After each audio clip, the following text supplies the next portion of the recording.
Hello दोस्तों। UPSC ज्ञानदायिनी के इस बेस्ट प्लेटफॉर्म पर आप सभी का स्वागत और अभिनंदन है। मैं आप सभी के बीच में नेहा। ज्योग्राफी की पहली क्लास आप सभी लोगों के बीच में पहुंच चुकी है। डेमो क्लास थी। आई होप कि आप सभी लोगों को पसंद आई है। ज्योग्राफी की ये दूसरी क्लास होगी। मैंने आप सभी को बताया ज्योग्राफी पढ़ने के लिए आपके पास एटलस होना चाहिए, आपके पास मैप होने चाहिए। आपके पास अगर मैप बड़ा वाला भी मैप है तो कोई दिक्कत नहीं होगी। आपके पास ग्लोब होना चाहिए। अगर आपको एकदम हर एक चीज लोकेट करनी है तो वो आप ग्लोब पर देख सकते हैं। इसके साथ साथ ज्योग्राफी पढ़ना आपके लिए एक इंटरेस्टिंग सब्जेक्ट होना चाहिए। मतलब कि आपको इंटरेस्ट जगाना पड़ेगा। बहुत से बच्चों को लगता है ज्योग्राफी मुझे इंटरेस्ट नहीं आता पढ़ने के लिए, कैसे क्या किया जाए। तो अगर हमें अपने भारत को जानना है और भारत को जानने के लिए अगर हमें विश्व भ्रमण करना पड़े कि हमारा विश्व में भारत कैसा है, कैसे हम जाने कि हमारा विश्व में भारत कैसा है, तो हमें भ्रमण करना पड़ेगा ना। हमें अच्छी अच्छी चीजें उठाकर लानी पड़ेंगी ना। तो उसी हिसाब से या उसी क्रम पर पहले आप अपने भारत को जाने कि हमारे भारत में 28 राज्य हैं, 8 केंद्र शासित प्रदेश, उत्तर से लेकर दक्षिण, इसलिए कहा जाता है जम्मू कश्मीर से लेकर कन्याकुमारी तक। अब तो जम्मू कश्मीर की जगह आपको कहना रहेगा कि लद्दाख से लेकर कन्याकुमारी तक, या आप कह सकते हैं कि ग्रेट निकोबार तक। आई होप कि आप मेरी बात से सहमत होंगे। और इधर आप कहेंगे गुजरात से लेकर अरुणाचल प्रदेश तक। अगर आपको पूरा भारत जानना है तो उत्तर से लेकर दक्षिण तक, पूरब से लेकर पश्चिम तक भ्रमण करना रहेगा। आप जा नहीं सकते हैं, आपके लिए मैप है। आप यही भ्रमण करिए, अपने घर पर बैठकर पूरे भारत पर भ्रमण कर सकते हैं। आपको अच्छा लगेगा, आप पढ़ने का प्रयास करें। चलिए अब शुरू करते हैं अपनी क्लास को। कहते हैं कि अगर किसी के पास ज्योग्राफी, पॉलिटी, पर्यावरण, या आप उसी को एनवायरनमेंट कह सकते हैं, एनवायरनमेंट वगैरह, अगर अच्छा साइंस अगर अच्छा हो गया और करंट अफेयर, ये 5 सब्जेक्ट अगर आपने पकड़ लिया, ज्योग्राफी बताया मैंने, पॉलिटी बताई मैंने, पर्यावरण बताया मैंने, साइंस बताया और करंट अफेयर, मात्र 5 सब्जेक्ट मैंने बताए हैं। तो आपका चाहे आर ओ का प्री हो, चाहे आपका यूपी पीसीएस का प्री 2024 का हो, कोई भी रुकने वाला नहीं है। और उसके बाद आपके पास उत्तर प्रदेश आता है, उत्तर प्रदेश स्पेशल आएगा, फिर उसके बाद जनगणना, सेंसस वगैरह आते हैं। आपको ये तो पढ़ने ही है, छोटे मोटी चीजें। आप जहाँ रह रहे हैं, जहाँ निवास कर रहे हैं, उसके बारे में थोड़ा ना थोड़ा तो आप जान ही रहे हैं। चलिए शुरू करते हैं, बताते हैं आगे आगे करके, एक एक पॉइंट आपसे बात करेंगे। यहाँ पर मैंने आप सभी लोगों को बताया था कि हमारे भारत से कर्क रेखा गुजरती। कौन सी रेखा? कर्क रेखा गुजरती। मैंने ये बात कल आपसे बता दी थी। कर्क रेखा हमारे भारत से टोटल 8 राज्यों से होकर जाती। कितने राज्यों से? 8 राज्यों से होकर जाती है। हमने बताया भी आपको कि गुजरात से जाती है, फिर उसके बाद आपके राजस्थान से जाती है, फिर उसके बाद आपके एमपी से जाती है, और फिर उसके बाद आपके छत्तीसगढ़ से जाती है, फिर उसके बाद आपके झारखंड से जाती है। ठीक है ना? कहाँ से जाती? झारखंड से जाती। फिर आपके वेस्ट बंगाल से जाती। कहाँ से जाती? वेस्ट बंगाल से जाती है। और फिर उसके बाद आपके त्रिपुरा से जाती है, और फिर आपके मिजोरम से जाती है। ये क्रम यूं ही आपको याद होना चाहिए। ये मैंने जो ये लगाए, ये छोटे बड़े नहीं है कि सबसे बड़ा गुजरात का हिस्सा है फिर राजस्थान का। ये क्रम है, आपको ये क्रम याद होना चाहिए। दूसरी बात, यूपी पीसीएस में बहुत बार ये प्रश्न पूछा गया है कि कर्क रेखा, जो आपकी ये कर्क रेखा जा रही है, कौन सी रेखा जा रही है? कर्क रेखा, जो 8 राज्यों से गुजर रही भारत में केवल। पूछा गया है कि गुजरात का कौन सा शहर या कौन सा स्थान कर्क रेखा के सबसे नजदीक है। ये भी पूछा गया है कि पूरी कर्क रेखा में, पूरी कर्क रेखा मतलब टोटल 28 राज्यों में सबसे नजदीक शहर कौन सा है। सबसे नजदीक शहर कौन सा है, ये आपसे प्रश्न में पूछा गया है। आई होप कि आप सारी बातें समझ रहे होंगे। ठीक है। ये भी पूछा गया है कि सबसे, कि कौन सा उत्तर में पड़ेगा और कौन सा दक्षिण में। मतलब कर्क रेखा के कौन से उत्तर में पड़ेंगे और कौन से दक्षिण में पड़ेंगे। तो आइए आज हम इनके बारे में बात करते हैं। और मैंने जैसे कहा कि आपसे ये प्रश्न यूपीपीसीएस में आप जब पीवाईक्यू लगाएंगे, जब आप देखेंगे उठा करके, वहां प्रश्न आपको ये देखने को मिलेंगे। आइए एक एक करके बात कर लेते हैं। सबसे पहले आपको पता होना चाहिए कि कौन कौन सा जिला है। तो मध्य प्रदेश का भोपाल है, यहाँ पर है मध्य प्रदेश का भोपाल। कौन सा है? भोपाल है, ठीक है ना। मध्य प्रदेश का भोपाल के बाद आपका मध्य प्रदेश का जबलपुर है। कौन सा है? तो आप कहेंगे मध्य प्रदेश का एक और है, जबलपुर है। जबलपुर किस नदी के किनारे, आप जरूर बताएंगे। और उसके बाद मध्य प्रदेश का ही उज्जैन है। कौन है? उज्जैन है, ठीक है। ये तीन आपको याद रखने हैं। आपसे यही प्रश्न पूछ सकता है कि मध्य प्रदेश का कौन सा शहर या कौन सा वहां का जिला जो कर्क रेखा के आसपास या कर्क रेखा के पास नहीं स्थित है। तो ये तीन जिले आपके हैं, याद रखिएगा, ठीक है। अभी बताएंगे एक एक स्थिति कि कौन किसके नजदीक है, ठीक है। रांची आपका झारखंड का है। रांची कहाँ का है? तो आप कहेंगे रांची कहाँ का है? तो आप कहेंगे झारखंड का है, ठीक है ना। रांची कहाँ का है? झारखंड। गांधीनगर आपका गुजरात का है। कहाँ का है? गांधीनगर आपका गुजरात का है, ठीक है ना। गांधीनगर आपका गुजरात का है। फिर आइजोल आपका कहाँ का है? मिजोरम का है। तो मिजोरम कहाँ है? ये आपका मिजोरम है। कहा क्या होगा? आइजोल आपका कहाँ का? मिजोरम का होगा। और उसके बाद त्रिपुरा का क्या होगा? तो अगरतला। क्या होगा? अगरतला कहाँ का होगा? त्रिपुरा का होगा, ठीक है ना। उसके बाद आपका पश्चिम बंगाल, ये रहा आपका वेस्ट बंगाल का, क्या होगा? कोलकाता। कोलकाता, ठीक है ना, ये कोलकाता होगा। छत्तीसगढ़ का ये रायपुर होगा, ठीक है ना, रायपुर। छत्तीसगढ़ का क्या होगा? रायपुर होगा, ठीक है। क्या होगा? रायपुर होगा। और उसके बाद राजस्थान का आपका ये राजस्थान का क्या होगा? जोधपुर होगा। क्या होगा? जोधपुर होगा। तो इस तरह से इतने आपके जिले क्या हैं? वहां पर स्थित हैं, ठीक है ना। इतने जिले आपके कर्क रेखा पर ये जिले हैं, क्योंकि राज्य थे और राज्यों के अंदर के क्या हैं? ये जिले हैं। तो गुजरात गांधीनगर का है, जोधपुर राजस्थान का है, जबलपुर भोपाल उज्जैन आपका मध्य प्रदेश का है, रांची झारखंड का धोनी वाला है, ठीक है ना। उसके बाद छत्तीसगढ़ का रायपुर है, और कोलकाता पश्चिम बंगाल का है, त्रिपुरा अगरतला का है, और आइजोल मिजोरम का है। प्रश्न आपके बीच में, मैं एक बार प्रश्न पढ़ देती हूँ। प्रश्न आपके बीच में आया था कि अगरतला जबलपुर, देखेंगे मैं पेन चेंज करके आपको बताती जा रही हूँ। कहा गया था अगरतला, ये था अगरतला। और उसके बाद था जबलपुर, ये था आपका जबलपुर। और उसके बाद उज्जैन, उज्जैन। चौथा था गांधीनगर। ये चार थे। और कहा गया था गांधीनगर में कौन सा नगर कर्क रेखा से निकटतम दूरी पर है। कौन सा कर्क रेखा, ये जो कर्क रेखा आपकी जा रही है, इसमें पूछा गया था इन चार ऑप्शनों को दे करके कि कौन सा निकटतम दूरी पर है। तो आपका क्या उत्तर बनेगा? उज्जैन। क्या बना था? उज्जैन सबसे कर्क रेखा के निकटतम दूरी पर स्थित है। तो कुछ बच्चे कहेंगे मैम आपने तो बताया ही नहीं कि कौन सा कितनी दूरी पर है। ये भी प्रश्न बन गया ना आपके लिए। तो अगर आप लोग लिखना चाहते हैं तो जरूर लिख लेंगे और हमारे हिसाब से लिख लेंगे। कहा गया है भोपाल आपका 23 डिग्री 25 मिनट पर है। 23 डिग्री 25 मिनट, ये 23.5 डिग्री जा रही है। और ये 23 डिग्री कौन सा?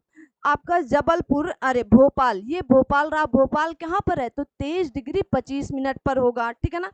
और उत्तर आपका जैसे जबलपुर था, जबलपुर था आपका 23 डिग्री 11 मिनट पर, 23 डिग्री 11 मिनट पर, ठीक है। उसके बाद उज्जैन कहाँ पर था? तो 23 डिग्री 9 मिनट पर था।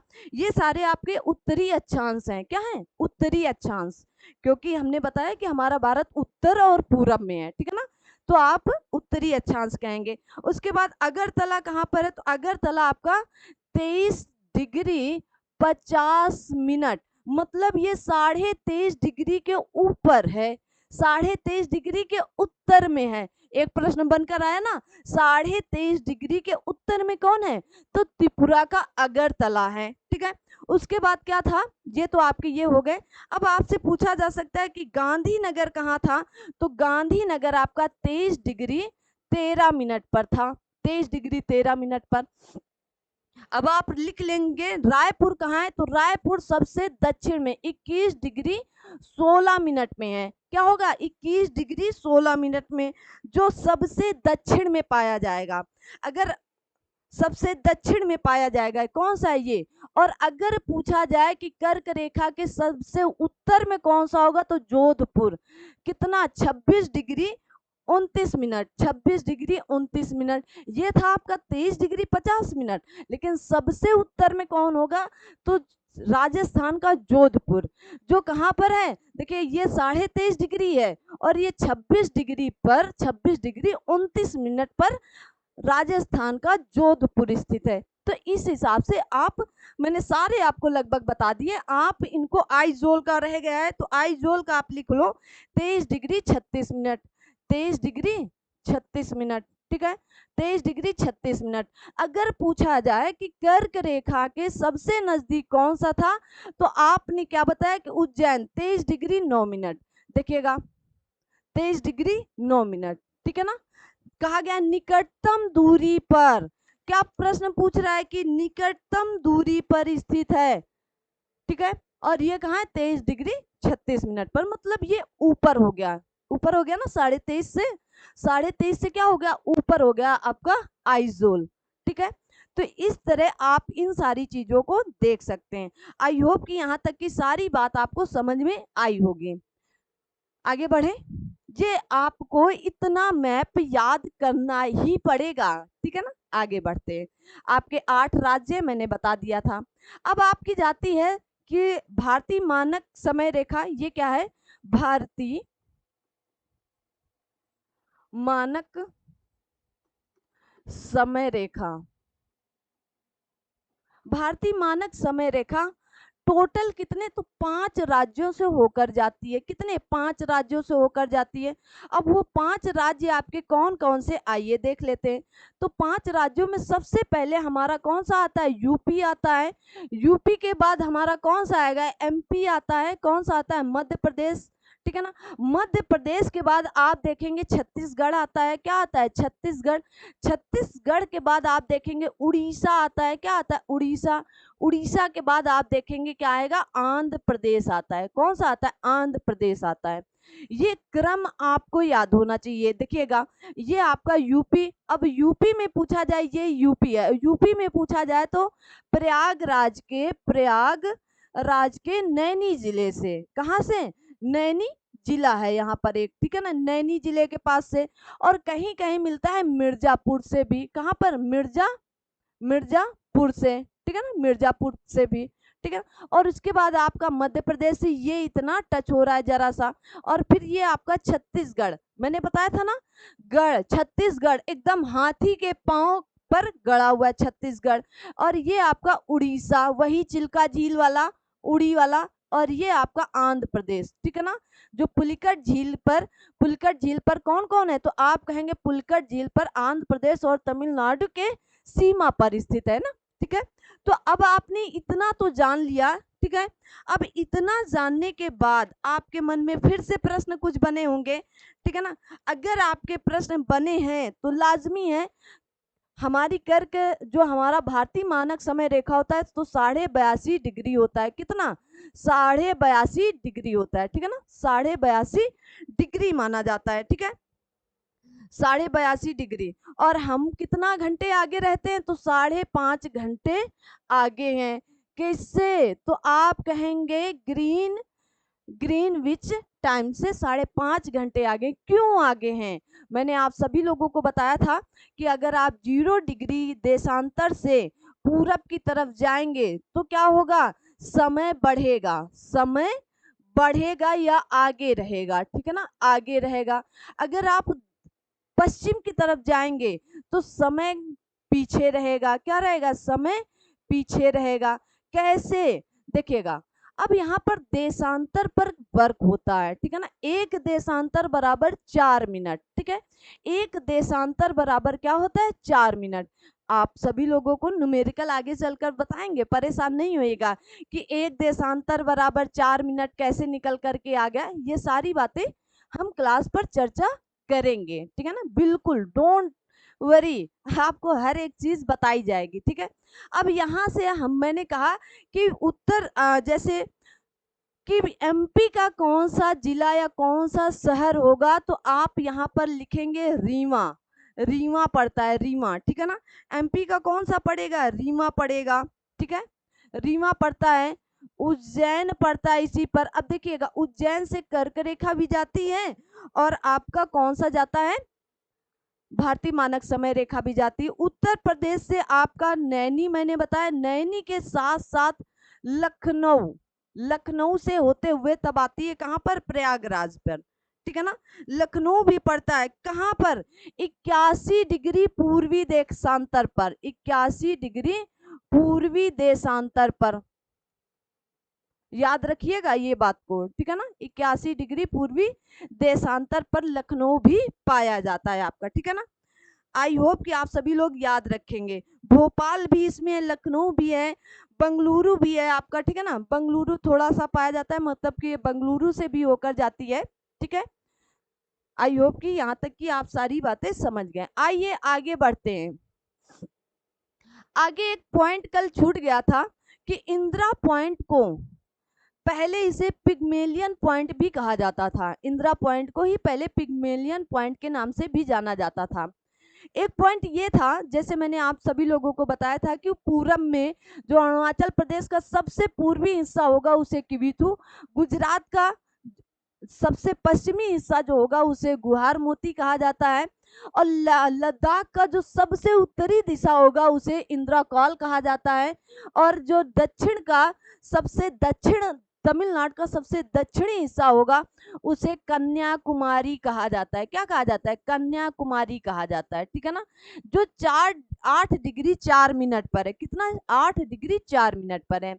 आपसे प्रश्न ये पूछा जा सकता था कि आपकी जो उत्तर, देखिएगा ऐसे आप लाइन बनाए, ऐसे लाइन, ये आपकी क्या होगी? नॉर्थ, और ये साउथ पोल होगा। इसकी टोटल लंबाई मैंने बताई 32-14 किलोमीटर है, ठीक है ना। और फिर एक लाइन आपकी जाती है उसी के थोड़ा सा नीचे बना लेते हैं, ये जो आपकी क्या होगी? ईस्ट वेस्ट, या आप कह सकते हैं वेस्ट टू ईस्ट होती है। तो आपने कहा इसकी लंबाई 29-33 होती है, 29-33 किलोमीटर होती है, ठीक है ना। हमारा भारत एक चतुष्कोणीय भारत है। हमारा भारत कैसा है? एक चतुष्कोणीय भारत है। देखिएगा, मैं अपने भारत को बनाने का प्रयास करती हूँ, आप इस भारत को, ये हमारा भारत यहाँ से शुरू होता है और ये हमारा भारत ऐसे गया, ऐसे गया, ऐसे गया और फिर ऐसे गया। ये हमारा भारत चतुष्कोण, मतलब 4 कोणों वाला है। इसीलिए ज्यादातर अगर बहुत बड़े टीचर होते हैं तो ऐसे ही भारत बना देते हैं। ये हमारा उत्तर है, ये हमारा पूरब है, ये हमारा पश्चिम है, ये हमारा दक्षिण है, ठीक है ना, समझने के लिए। अब अगर आपसे पूछा जाए कि भारत का सबसे उत्तरी राज्य कौन सा होगा, अब आप यहाँ जम्मू कश्मीर लद्दाख न बता करके हिमाचल प्रदेश बताएंगे। क्या बताएंगे? हिमाचल प्रदेश। याद रखेंगे, ये पॉइंट बहुत इंपॉर्टेंट। मेन पॉइंट ये था कि अब ये प्रश्न बनकर आने लगा है कि जो पूरब से पश्चिम की लंबाई और उत्तर से दक्षिण की कुल लंबाई पर कितना अंतर है। तो आपको क्या करना है? दोनों को घटा लेना है, ठीक है ना।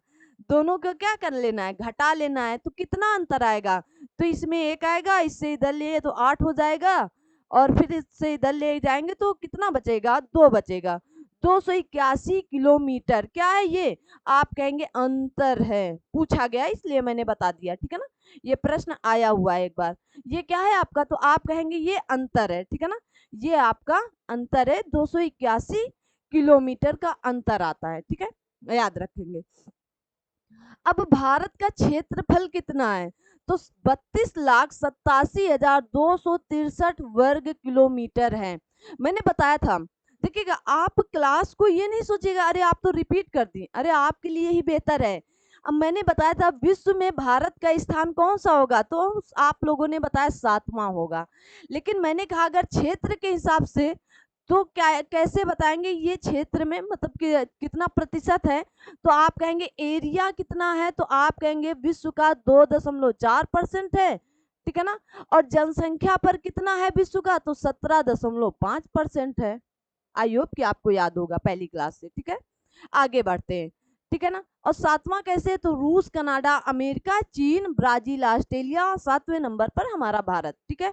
कैसे, तो रूस के बाद कनाडा, कनाडा के बाद अमेरिका, अमेरिका के बाद आपका आएगा क्या, चीन, चीन के बाद आप कहेंगे क्या आएगा, चीन के बाद आपका ब्राजील, ब्राजील के बाद आपका ऑस्ट्रेलिया, ऑस्ट्रेलिया के बाद आपका भारत, ठीक है। ये 7वें नंबर पर हमारा है।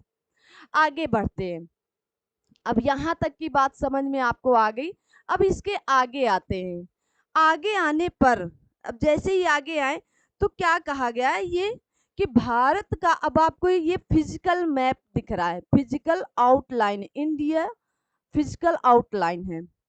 तो कहा जाता है, अब यहाँ से आपका प्रश्न बन सकता है, प्रश्न नहीं मतलब अब यहाँ से आपकी अच्छी खासी क्लास होने वाली है, ठीक है ना। तो भारत का पर्वतीय प्रदेश, अब आप लोग हेडिंग डाल सकते हो, भारत का पर्वतीय प्रदेश, ठीक है। अब हमारा भारत जो है कितने भागों पर विभाजित है, तो हम लोगों को कितने भागों में विभाजित है, 4 भागों में है। कौन कौन से वो 4 भाग हैं, आइए जरा देख लेते हैं, ठीक है। ये कौन कौन से 4 भाग होंगे, तो पहला भाग आपका होता है कि उत्तर का पर्वतीय प्रदेश, उत्तर का पर्वतीय प्रदेश, ठीक है। दूसरा आपका आता है, ये आपका पहले नंबर का हो गया। दूसरा आपका आएगा कि विशाल मैदान, सेकंड क्या होगा आपका कि मध्य के विशाल मैदान, अभी बात करते हैं आपका विशाल मैदान, ठीक है। ये आपका विशाल मैदान। तीसरा आ जाता है आपका प्रायद्वीपीय भारत, ठीक है ना, क्या कहेंगे उसको, प्रायद्वीपीय पठार या प्रायद्वीपीय भारत, प्रायद्वीपीय पठार। चौथा बांटा गया है आपका, ये आपका तीसरा है। चौथा आपका बांटा गया है कि पश्चिमी, ये आपके जो तट और द्वीपों पर बांटा गया, द्वीप एवं तट,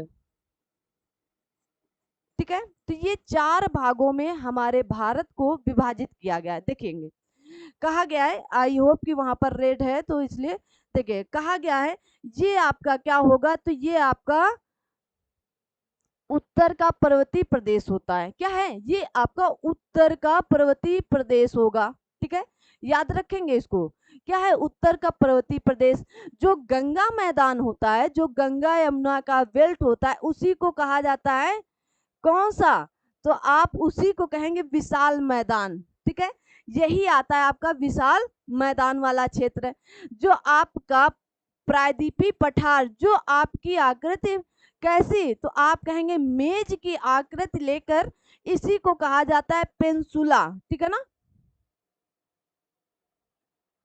पेंसुला, ठीक है ना। इसी को प्रायद्वीपीय, भारत का प्रायद्वीपीय भाग, ठीक है ना, या भारत का प्रायद्वीपीय पठार। और जो आपके तट हैं ये आपके क्या होंगे, ये सारे आपके ये पूर्वी, ये पूर्वी तट है, और अरे पश्चिमी तट है, और ये आपका पूर्वी तट है, क्या होगा ये, देखिएगा यहाँ लिखा है भी है, ये ईस्टर्न घाट है आपका, और ये आपका वेस्टर्न घाट है। आप इनको याद कर सकते हो, ये ईस्टर्न घाट और ये वेस्टर्न घाट, ये दोनों मिलते हैं आकर के कहाँ, नीलगिरी की पहाड़ी पर, नीलगिरी की पहाड़ी पर मिलते हैं दोनों, ठीक है ना, याद रखेंगे। और आपको यहाँ पर द्वीप भी लिखा है, तो आपके कौन से द्वीप होंगे, अंडमान निकोबार द्वीप, और इधर होगा लक्षद्वीप समूह, ठीक है। तो ये 4 भागों में हमारा भारत विभाजित है, कितने भागों में, 4 भागों में हमारे भारत को विभाजित किया गया है। अब आपको लिखना रहेगा, ठीक है ना, अगर आपको पढ़ना है तो आपको लिखना भी साथ साथ में पड़ेगा। ठीक है, आगे बढ़ते हैं। अब आप यहाँ पर हेडिंग डाल सकते हो कि उत्तर का पर्वतीय प्रदेश। क्या हेडिंग डालेंगे आप सभी लोग? अब आपको थोड़ा थोड़ा सा लिखना रहेगा, तो मैं एक पेज ले लेती हूँ, फिर ऊपर चलेंगे। हाँ, यहाँ पर आप लिखेंगे उत्तर का पर्वतीय प्रदेश। ठीक है ना, क्या लिखेंगे? उत्तर का पर्वतीय प्रदेश। ठीक है, अब उत्तर का पर्वतीय प्रदेश को कितने भागों में बांटा गया, तो आइए देख लेते हैं। देखिए, उत्तर के पर्वतीय प्रदेश को भी 4 भागों में बांटा गया। कितने भागों में? 4 भागों में। कौन कौन से वो 4 भाग होंगे? एक होता है आपका ट्रांस, या इसी को कहते हैं तिब्बत हिमालय। क्या? ट्रांस या तिब्बत हिमालय कहते हैं। ठीक है, याद रखिएगा। दूसरी बात आपकी यहीं पर आएगी, बृहद हिमालय। बृहद, बृहद या इसी को महान हिमालय के नाम से जाना जाता है। क्या होगा? महान हिमालय के नाम से। बृहद या महान हिमालय किसे कहते हैं? तो ट्रांस अभी बताएंगे एक एक करके ना। बृहद, और उसके बाद आपका आता है कौन सा? लघु हिमालय। क्या आएगा? लघु हिमालय। ठीक है, उसके बाद आपका आता है शिवालिक हिमालय। आज केवल यही खत्म करेंगे। ठीक है ना, फिर उसके बाद हम लोग नेक्स्ट क्लास में कर लेंगे। ठीक है, तो आज हम बात करेंगे ट्रांस हिमालय के बारे में, या यूं कहें कि आपका तिब्बती हिमालय के बारे में। ठीक है, तो हिमालय की ये क्या होगा? अब देखिएगा, अब आपको नोट्स कैसे बनाने हैं। अब आपको मैं ऑनलाइन एक एक वर्ड तो नहीं बोलने वाली हूँ ना, तो आप ऐसे लिखेंगे। कैसे लिखेंगे कि हिमालय की सबसे प्राचीन श्रेणी कौन सी है? तो हिमालय की सबसे, अब आप लिखेंगे सबसे प्राचीन श्रेणी, सबसे प्राचीन श्रेणी है। ठीक है ना, ऐसे सही रहेगा, आप समझ भी जाएंगे और अपने नोट्स पर इसको नोट्स बना भी सकते हो आराम से। आई होप कि आप सभी लोगों को सब कुछ दिख रहा है सही सही ना।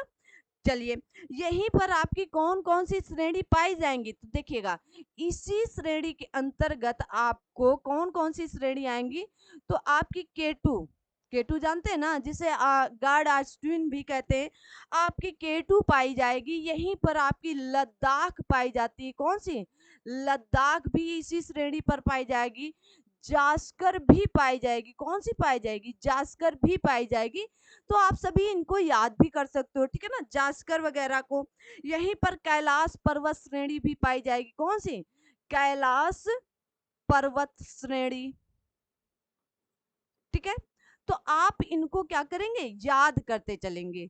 तो जैसे आपसे प्रश्न पूछा जा सकता है कि ट्रांस, और अभी आपको बताएंगे, ये नहीं सोचिएगा बस इतने से काम हो जाएगा, बताएंगे बिल्कुल। आप घबराए नहीं, एक एक बात आपको बताएंगे बिल्कुल टू द पॉइंट वाली ना। तो ट्रांस हिमालय, ये तिब्बत हिमालय सबसे, देखिएगा तिब्बत हिमालय जो होता है सबसे प्राचीन हिमालय है।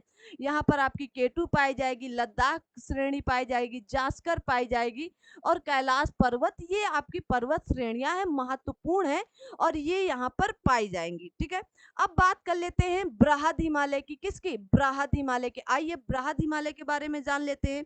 इसे बृहद हिमालय या महान हिमालय को हिमाद्री नाम से भी जाना जाता है। किसके?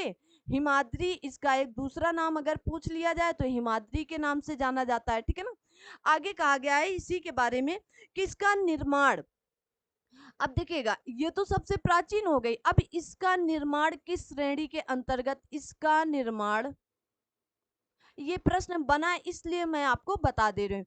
इसका निर्माण जो है ओलिगोशीन युग में हुआ। कब? ओलिगोशीन में हुआ। ठीक है, ओलिगोशीन युग में हुआ। ठीक है ना, ओलिगोशीन युग में हुआ है।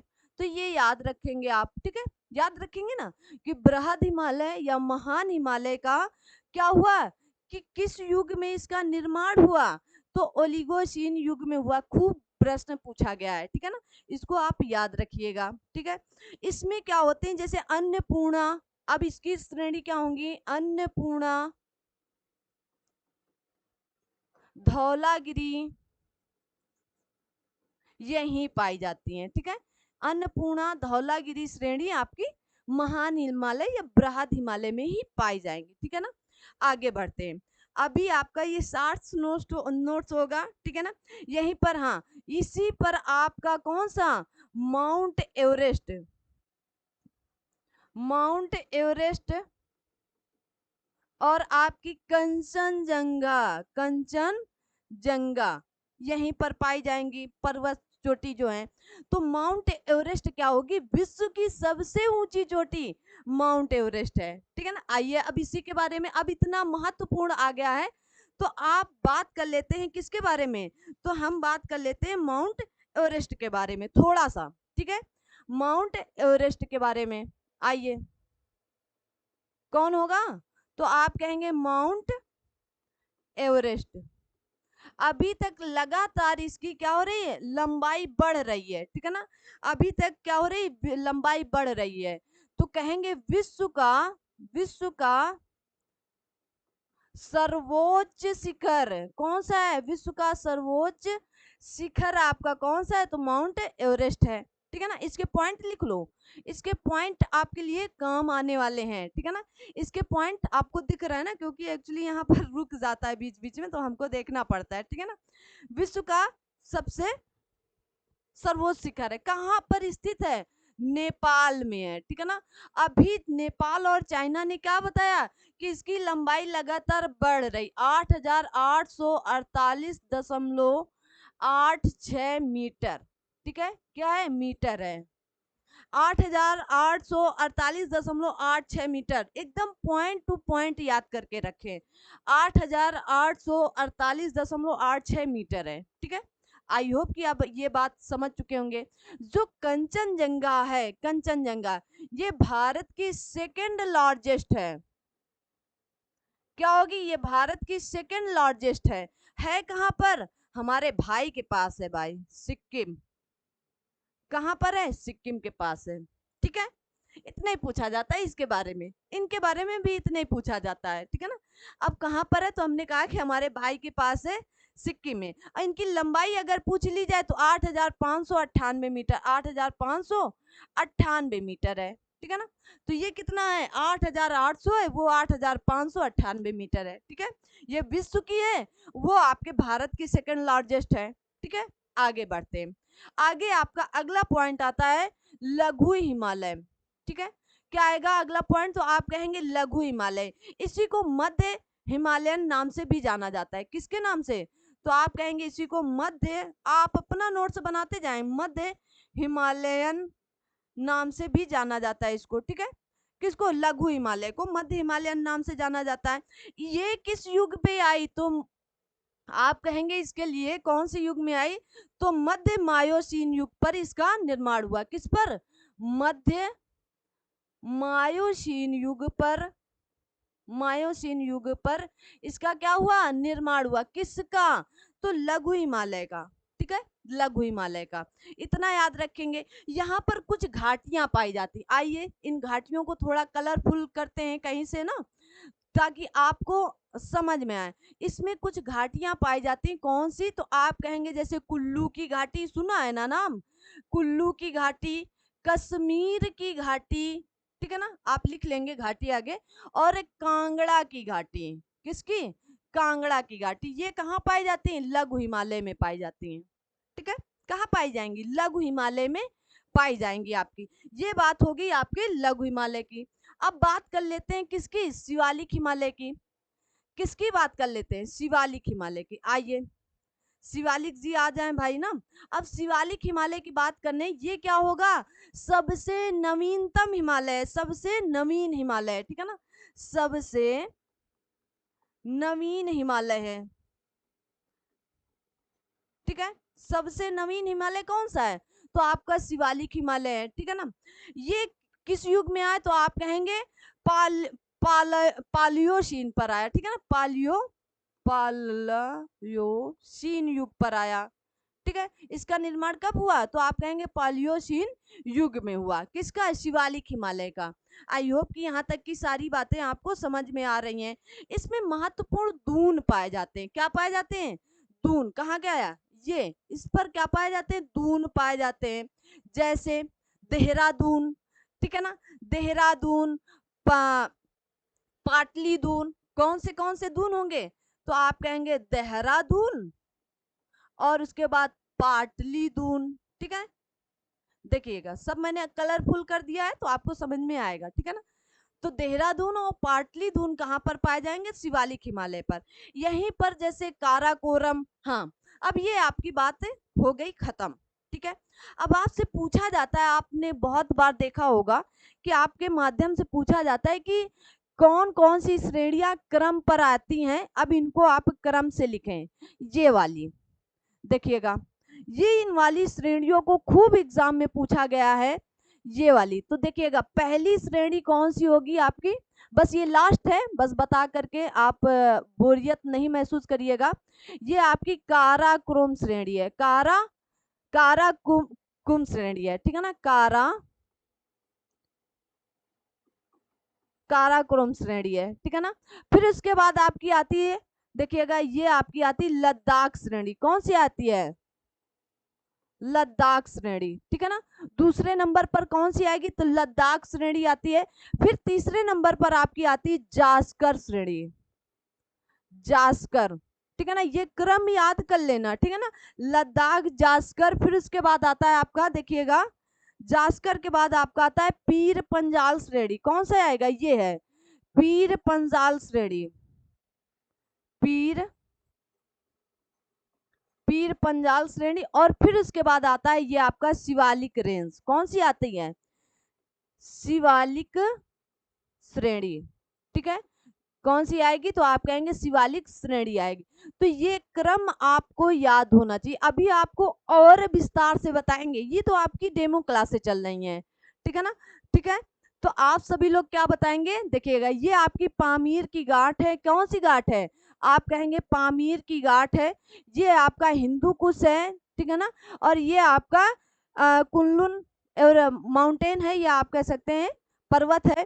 और यहीं पर आपका क्या होगा बताएंगे, यहाँ पर कौन सा माउंटेन होगा, जल्दी से कमेंट बॉक्स में कमेंट करके बताएंगे।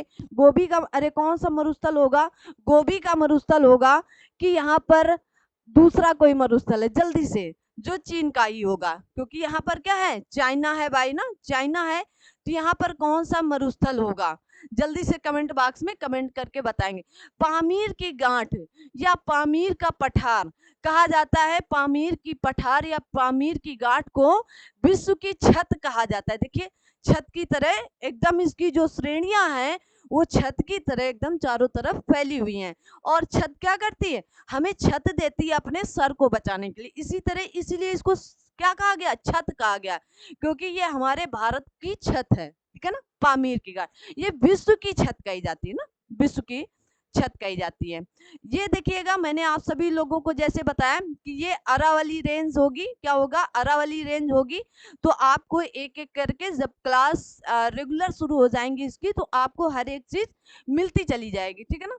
तो इस तरह से आप सभी लोग पढ़ें, और पढ़ने के हिसाब से अगर जिनको लगता है किसी तरह पढ़ना है ज्योग्राफी पॉलिटी, तो आप जरूर कांटेक्ट करें। और आपके लिए मैंने बताया है कि ये नंबर है, इस पर आप सभी लोग अपने सुझाव जरूर दें। और सुझाव के साथ साथ जिनको पढ़ना है ज्योग्राफी पॉलिटी क्रैश कोर्स में, तो लोग अब एडमिशन ले लें, ठीक है ना। अब ये फ्री क्लासें आपकी यही 2 क्लास जाएंगी, और उसके बाद आपको तभी दिया जाएगा आगे क्लास जो पेड होंगी, ठीक है। Thank you so much. मिलते हैं अगली क्लास में, तब तक के लिए आप सभी लोग अपना ध्यान रखें, अपने साथ सभी अपनों का ध्यान रखें। Thank you so much. जय हिंद, जय भारत।